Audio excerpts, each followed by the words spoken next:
guys, welcome back ke podcast Banyak Tanya, di mana banyak pertanyaan, di situ banyak pembahasan. Di episode kali ini kita akan membahas satu kasus yang sempat viral dan menjadi perbincangan publik terutama di media sosial. Kasus ini melibatkan Panji yang merupakan public figure dan merupakan salah satu stand up comedy pada tahun 2013 yang melakukan stand up comedy ini dan ternyata menyinggung ada Toraja di dalamnya. Kasus ini menarik karena kasus ini bukan ngomongin tentang siapa yang benar maupun siapa yang salah, tapi juga soal bagaimana komunikasi itu disampaikan, diterima, dan dipersepsikan oleh orang lain. Dan disinilah komunikasi interpersonal berperan penting.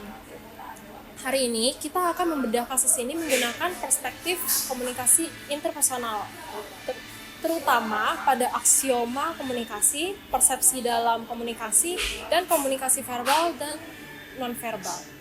Aku udah bersama narasumber yang akan membantu kita untuk melihat kasus ini dari sudut pandang yang lebih objektif dan berbeda, dan tentunya bakal mendapatkan insight-insight yang lebih banyak dan lebih bermanfaat lagi ke depannya. So, bisa perkenalin dulu diri kamu siapa? Halo, nama aku Mikael Arkana. Berarti aku manggil kamu Mikael or apa? Mikael aja? Terserah, mau yang mana aja. Oke, yang penting senyamannya aja lah ya. Yes. Oke, untuk membuka diskusi, aku mulai dulu dari konteksnya kali ya. Iya, boleh. Oke, jadi Panji ini sebagai public figure pernah menyampaikan pendapat terkait budaya atau ritual di Toraja. Namun pernyataan tersebut kemudian dianggap sebagian besar masyarakat Toraja ini sebagai hal yang menyinggung adat mereka dan menimbulkan reaksi yang negatif nih. Jadi pertanyaan ini tuh udah bukan tentang Panji tuh menyinggung adat Toraja itu sendiri, melainkan bagaimana pesan itu dikomunikasikan dan diterima oleh orang lain. So, kita mulai dari, aku lempar pertanyaan dulu kali ya ke kamu. Pertanyaan pertama, dan untuk memulai diskusi ini, menurut kamu di mana letak persoalan komunikasi dalam kasus ini? Letak komunikasinya ya pasti saat Panji stand up comedy itu kan sudah termasuk komunikasi ya kepada audiens yang hadir. Audiens yang hadir kan juga stand up comedy Panji juga cukup banyak audiensnya. Lalu juga di YouTube, di media YouTube kan ada juga ya potongan, bukan potongan sih, maksudnya fullnya dia stand up di tahun 2013 itu. Kurang lebih seperti itu sih untuk komunikasi. Sebelumnya kamu tahu gak sih kayak adat Toraja apa yang disinggung sama Panji ini? Di video tersebut yang disinggung oleh Panji itu namanya Rambu Solo. Kalau kamu tahu Rambu Solo, tahu nggak? Sebenarnya aku taunya cuma secara luarnya aja ya. Kalau Rambu Solo itu untuk menghargai anggota keluarga yang sudah berpulang. Tapi untuk lebih lanjutnya aku kurang tahu sih. Dan kenapa Panji ini dianggap menyinggung hal tersebut gitu loh. Ya, dia menyinggung lebih ke, kan kita tahu ya, Rambu Solo merupakan salah satu upacara yang sakral. Karena untuk seperti penghormatan terakhir lah kepada kerabat kita yang sudah berpulang. Nah, dianggap menyinggung itu yang pertama karena Panji bilang Rambu Solo itu ibarat seperti memiskinkan orang tanah Toraja.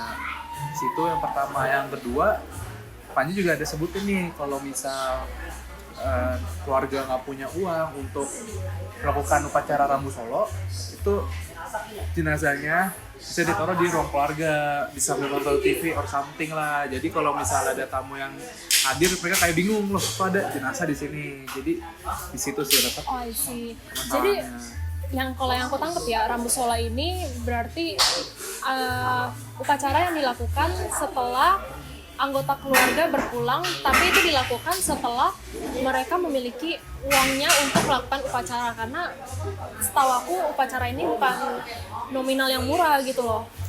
Iya, makanya sih dari situ Panji kayak bilang seperti itu juga, kalau misalnya nggak punya uang ya nanti nggak bisa nonton acaranya. Betul. Terus kalau menurut kamu di mana letak utamanya deh dalam masalah komunikasinya ini? Letak utamanya yang pertama karena Panji kan emang komedian yang terkenal ya. Seharusnya dia bisa lebih menjaga dalam ucapannya sih, karena apalagi terkenal dia banyak potongan-potongan, kan kita baru tahu boomingnya tuh November 2025 ini kan. perkara kasus yang dia seperti menghina lah suku Tanah Toraja ini, Tanah Torajanya. Sedangkan untuk kasusnya sendiri aslinya udah cukup lama ya, di 12 tahun yang lalu loh. Bukan kasusnya, videonya. Oh isi, ya maksudnya kasus dari video ini kan sebenarnya let's say apinya itu udah ada dari lama gitu. Tapi asapnya kenapa baru sekarang setelah 12 tahun ini kan? Iya, soalnya ada kayak beberapa klip yang kita kan rata-rata orang Indonesia kan emang sukanya kita ngeliat secara klip-klipnya. Betul, nggak langsung full tapi kita ngeliat klip-klipnya untuk saat ini. Jadi audiens tuh lebih ke termediasi dulu lah ya dari media sosial, baru menghasilkan outputnya gitu loh. Tuh, jadi gak semua orang Indo ya, cuma rata-rata. Gak semua tentunya. Rata-rata orang Indo kayak lebih malas untuk melihat fullnya, lebih memilih dia mencari info di tempat lain lah dibanding dia nonton video fullnya. Oh I see. Terlebih untuk isi kontennya itu cukup menyinggung kalau misalkan kita cuma nonton short clipnya lah ya. Iya, karena emang gak tahu garis luarnya apa. Walaupun emang yang dilakukan Panji juga salah sih sebenarnya ya. Tapi kalau menurut kamu ini sebenarnya ini lebih ke niatnya Panji yang untuk ngomongin itu atau cara penyampaiannya aja yang salah? Apalagi kan ini dalam konteks stand up comedy lah ya. Ya, mungkin ya kita tuh stand up comedy emang pasti isinya ya stand up comedy gitu kan, istilah komedi untuk menghibur audiens, betul. Ada niat ya, kita kurang tahu juga ya dari pribadinya Panji, mungkin dari cara penyampaian juga ada yang salah karena Panji juga kan bukan orang Tanah Toraja. Oh iya, dia bukan dari suku Toraja dan dia cuma tahu itu dari luar, betul. Iya, dia juga tahu kan dari pengalaman pribadi. I see. Pengalaman pribadi dari sopir atau apanya gitu, dia bilang kalau dia minjem lah ke Panji 10 juta untuk melakukan acara adat tersebut. Jadi dari situ mungkin ada niat Panji untuk kayak dibawa lah menjadi materi stand up-nya dia. Oke, ternyata dari materi stand up komedi itu ternyata setelah 12 tahun kemudian ternyata baru booming, dan boomingnya bukan di ranah positif sebenarnya. Iya, ranahnya negatif ya, banyak kan dia dilaporkan atas ujaran sara oleh salah satu asosiasi di Tanah Toraja tersebut kan salahnya Panji juga menyangkut saranya sih, apalagi di Indonesia sendiri adat kita masih kental banget ya di Indonesia. Betul, budayanya, adatnya itu sangat kental dan beragam banget. Betul. Jadi mungkin dari yang di daerah A dan daerah B itu beda banget, betul kan? Kayak kita lihat dari perspektif mata kita yang bukan orang Tanah Toraja, kayak ya udah biasa aja, kita tahu konteksnya ini lagi stand up. Betul, tapi untuk orang Torajanya sendiri mungkin terasa menyinggung karena tersinggung sih. Balik lagi mereka menggunakan adat tersebut menjadi penghormatan terakhir untuk anggota keluarga yang sudah berpulang. Nah, kalau menurut kamu nih, kenapa respon publik sekuat itu dan menjadi ada dua kubu yang ada pro dan kontra ya? Betul, kayak kenapa ada yang pro, kenapa ada yang kontra gitu? Ya karena dari persepsi ya, karena sebanyak orang di Indonesia tahu kalau Panji ini komedian, karena emang dia cukup terkenal ya, banyak ada filmnya, lagu segala macam, Panji cukup terkenal. Jadi kenapa bisa ada pro kontra? Mungkin di pro-nya orang-orang yang tahu nih kalau Panji itu merupakan stand up komedian, dia komedian, banyak orang tahu ini mah cuma materi stand up dia aja, makanya dia bisa membawakan materi seperti itu. Kontranya mungkin banyak orang yang tahu juga dia komedian, kontranya kenapa sih harus membawa nama Tanah Toraja di salah satu materi dia, apalagi dia kan orang Indonesia sendiri kan, secara nggak langsung juga menyinggung pastinya ya. Kalau kita sebagai orang luar dan udah termediasi, kita mungkin menganggapnya itu menyinggung, tapi setelah mendengarkan klarifikasi Panji, kan kita bisa lihat tuh dari gerakan verbal dan non verbalnya nih. Secara di video klip itu yang aku lihat ya, secara verbal atau bicaranya itu dia emang menyinggung jujur. Tapi kalau misalkan untuk nonverbal dari gerak-gerik tubuh, nada bicara dan lain-lain, dia ngomong itu benar-benar flat, gak ada ketawa sama sekali. Jadi menurut kamu nih, dari hasil verbal dan non verbal yang terjadi di saat itu, gimana peran persepsi kamu sebagai kamu dulu deh, gimana peran persepsi ini dalam kasus ini, maksudnya. Persepsinya ya itu lagi ya, kan ada pro kontranya ya. Persepsi kayak orang ya tau lah, ini lagi stand up, lagi bahas seperti ini, emang nada bicara Panji seperti ini juga.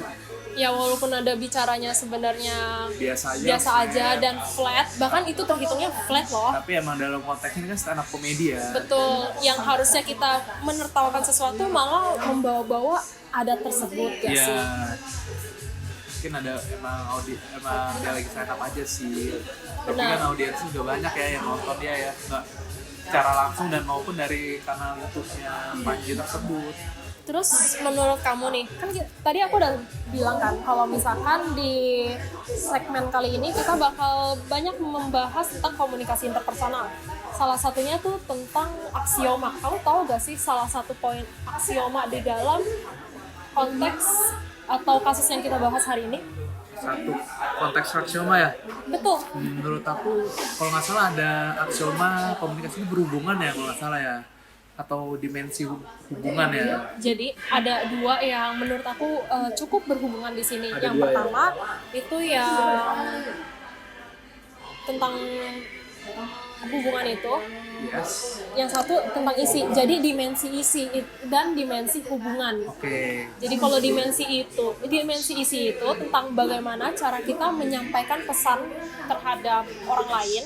Lalu untuk dimensi hubungan itu bagaimana hubungan antara pemberi pesan dan penerima pesan tersebut. Oke. Coba deh, setelah kamu udah tahu arti dari salah satu aksiomanya nih, salah satu poin aksioma ini, yang dimensi isi dan dimensi hubungan, menurut kamu tuh gimana peran dari kasus ini dalam dua dimensi ini? Kalau dimensi isi kan tuh pasti dari dia ada penyampaiannya dia kan tuh dimensi isi kan. Kalau hubungan yang pasti antara Panji ke audiens yang datang secara langsung maupun yang menontonnya di kanal YouTube-nya. Betul, belum lagi yang di kanal lainnya ya, karena karena kalau misalkan dimensi isi kita udah tahu nih isinya apa, tapi kalau misalkan untuk dimensi hubungan kita bisa lihat gitu loh, kalau hubungan antara audiens dengan Panji, lalu dari Panji ke media sosialnya atau dari Panji ke orang ada Toraja ini berbeda-beda. Betul. Kayak orang yang datang, yang audiens yang datang langsung ke acara dia ya memang tahu konteksnya nih lagi stand up komedi. Iya, sedangkan kalau misalkan di luar itu merasa kayak loh kok malah stand up komedi kok malah menyinggung suku tertentu. Betul, padahal mungkin emang menurut Panji itu bukan sesuatu yang dia pengen singgung kan awalnya. Tapi secara langsung kan Panji kayak stereotyping nggak sih jatuhnya kayak gitu? Iya, kenapa stereotyping tuh? Soalnya dia kayak menganggap Tanah Toraja, suku Tanah Toraja kalau membuat acara Rambu Solo ini jatuh miskin, bener nggak sih stereotypingnya kayak gitu? Seperti yang tadi kamu bilang, mungkin yang dari supir atau siapanya udah menjelaskan tentang adat ini, tapi nggak full, dan emang si Panji ini juga belum tahu secara mendalam tentang adat Toraja ini, dia jadi stereotyping gitu loh. Kira-kira berapa sih sanksi yang dia dapat apa dan berapa sanksi yang didapatkan sama Panji ini, kamu tahu gak? Tahu sih, kurang lebih dari media yang memberitakan Panji ini kena sanksi adat berupa uang 2 miliar dan juga 48 kerbau dan 48 babi. Berarti itu banyak banget loh. Banyak banget, 2 miliar sama total berarti 96 kurban lah ya jatuhnya. Betul, itu biayanya bukan nominal kecil. Betul. Pastinya ya gak sih. Itu cukup besar ya, tapi sekarang juga lagi ada mediasi kan antara pihak perwakilan dari Tanah Torajanya dan dari si pihak Panjinya juga. Akhirnya mediasinya. Tapi mediasinya masih berlanjut sampai sekarang? So far dari terakhir yang aku lihat sih masih berlanjut sih. Jadi masih belum menemukan titik tengah dan masih dalam tahap mediasi lah ya itu kan. Setidaknya Panji juga ada klarifikasi lah. Ini ada klarifikasi kan di sebuah podcast juga kan. Apalagi di dalam podcast yang aku nonton juga sebelumnya yang sama Juan Juan TikTokers ini, emang dia menjelaskan tentang gerak-gerik atau gestur dia di saat stand up comedy di 12 tahun yang lalu ini loh. Berarti udah ada klarifikasi ya di podcastnya Juan TV ini ya berarti ya? Iya, ada Juannya aja deh. Oh, Juannya doang ya, di podcastnya Juan betul. ya? Jadi di podcast tersebut dia emang udah klarifikasi kalau misalkan emang dia lagi di tempat stand up comedy dan dia sedang melakukan show-nya. Oh, emang jobnya dia ya? Emang berarti jobnya ya. juga pasti kan. Iya. Tapi di dalam situ pas dia lagi membahas ada Toraja ini, dia nggak ketawa sama sekali. Dia benar-benar yang kayak menjelaskan, tapi mungkin menyinggung. Iya. Serta audiensnya di situ tuh ketawa semua. Iya sih. Yang paling tersinggung mungkin dari yang dibilang kalau nggak usah bayar jenazah bisa taruh di ruang keluarga itu Ruang juga. tamu dan ruang Iya, keluarga itu gitu lah ya. menyinggung banget sih di Betul. situnya, titiknya. Apalagi kan ini bisa dibilang si Panji tersebut juga bukan orang Toraja dan emang belum tahu sama sekali tentang Toraja di dalamnya nggak sih? Iya, mungkin ada tahu dari luarnya belum tahu dalamnya seperti apa. Betul. Setuju. Lalu kamu ngerasa haus gak sih? Iya sih, dari tadi kita ngobrol panjang banget nih. Ya, apalagi panas banget kan dari tadi pembahasannya. Iya, betul. Minum dulu gak sih? Oke, boleh. Ada aqua seger. Ini dulu ya. Gimana? Lebih seger gak? Betul, lebih seger aja nih. Lanjut, makin seger untuk lanjut pembahasannya kita. Iya, tentunya. Apalagi ini 100% air mineral murni loh. Seger. Oke. Sekarang kita masuk ke refleksi sama pelajaran yang bisa kita ambil ya. Menurut kamu nih, pelajaran terpenting apa yang bisa kita dapat dari kasus ini? Pelajaran terpenting yang pasti kita lebih berhati-hati ya dalam kita berbicara di depan publik. Gak semuanya setuju lah dengan statement terlebih untuk mendiskreditkan suatu suku atau sara lah ya jatuhnya. Mungkin ada yang menganggap itu lucu, ada yang menganggap itu wah nggak boleh nih seperti ini karena menyinggung ada tertentu.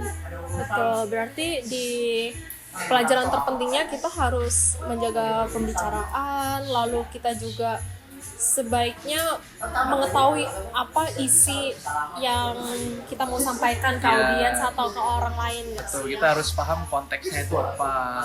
Kan Panji juga kurang menjelaskan lah dan ini kayak gimana sehingga dia emang berdasarkan pengalaman pribadinya juga sih sehingga bisa melontarkan kalimat tersebut. Oke. Lalu kamu ada punya rekomendasi atau saran nggak sih untuk public figure ke depannya harus melakukan apa agar kejadian seperti ini nggak berulang lagi?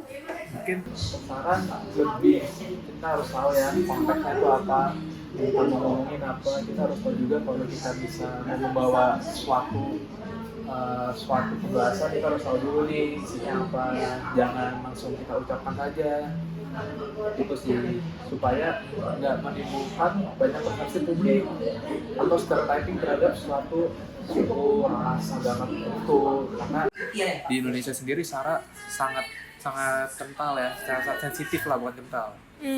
I see. Lalu menurut aku pelajaran utamanya tuh lebih ke pentingnya empati sama kesadaran budaya juga sih. Iya betul, karena Indonesia budaya beragam ya. Betul, budayanya beragam banget. Harus bisa lebih menghormati ya, lebih respect lah ya. Betul, apalagi kan ini kita ngomongin komunikasi interpersonal ya, berarti kan ada hubungannya lah ya. Betul. Lalu apalagi ini terutama di ruang publik sih. Yes, mungkin apalagi ini kan budayanya juga untuk menghormati yang sudah meninggal. Betul. Mungkin lebih ada empatinya di situ ya. Lalu ini juga persepsi orang kan juga berbeda-beda. Apa yang di output kita keluarkan sama apa yang diterima sama orang lain kan berbeda-beda juga ya. Beda, bisa menimbulkan stereotyping nih di antara masyarakat Indonesia sendiri terhadap suku Tanah Toraja ini. Benar-benar.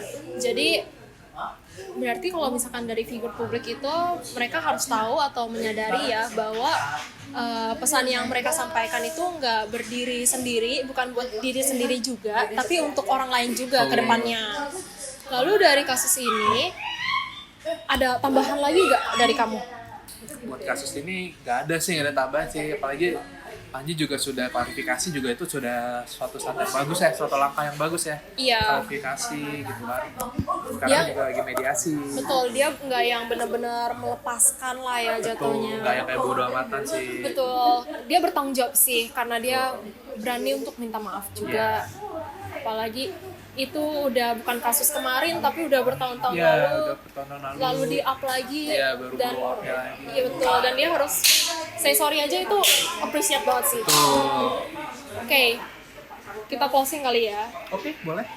Oke, dari kasus ini kita bisa simpulkan bahwa konflik komunikasi tidak selalu muncul karena niat buruk, tapi seringkali juga karena perbedaan persepsi, konteks budaya, stereotip, dan bahkan cara penyampaian pesan. Melalui kacamata komunikasi interpersonal juga, kita belajar bahwa komunikasi selalu bermakna, persepsi membentuk realitas, dan empati adalah kunci komunikasi yang sehat. Semoga diskusi ini bisa menjadi pengingat bagi kita untuk lebih bijak dalam berkomunikasi, terutama di ruang publik yang multikultural. Ya gak, Mikael? Betul. Oke, terima kasih untuk menonton podcast Banyak Tanya. Sampai jumpa di episode selanjutnya. Bye-bye!